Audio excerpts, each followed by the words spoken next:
Kaya andito po ako ngayon. Upang linisin po yung aking paligid. At para makita po nyo kung ano pong itsura ng aking bahay ngayon.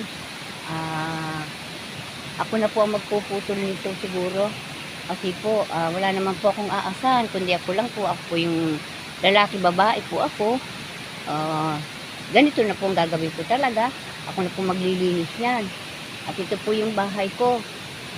Na tinamaan po ng malaking puno na to. Tapos po, ako na po yung nagpako niyan. Yun lang po hindi ko may pako. Gawa po ng masyado pong makapal.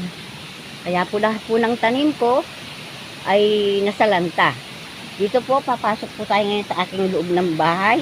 Kung ano pong itsura ng aking loob ng bahay. Madilim nga lang po, makikita niyo po. Madilim nga lang po ito. Madilim po yung aking bahay na pinasok ng tubig. Andito po. Madilim po kasi wala po akong ilaw. Kaya hindi po ako pwedeng matulog. Basa po yung aking kama.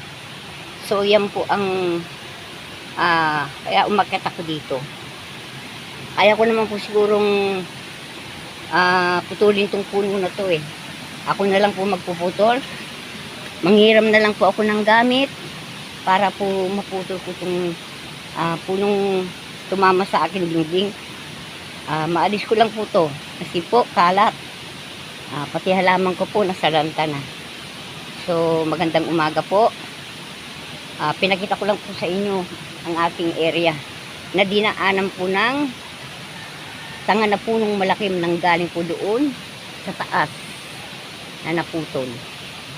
Yan lang po ang aking nilive ko po to kasi para makita na hindi po ako nagsisinungaling. Totoo po itong nangyari sa aking bahay. Kahit na siguro ganyan lang ang bahay ko, na nag-iisa ako, kaya ko po siyang gawin.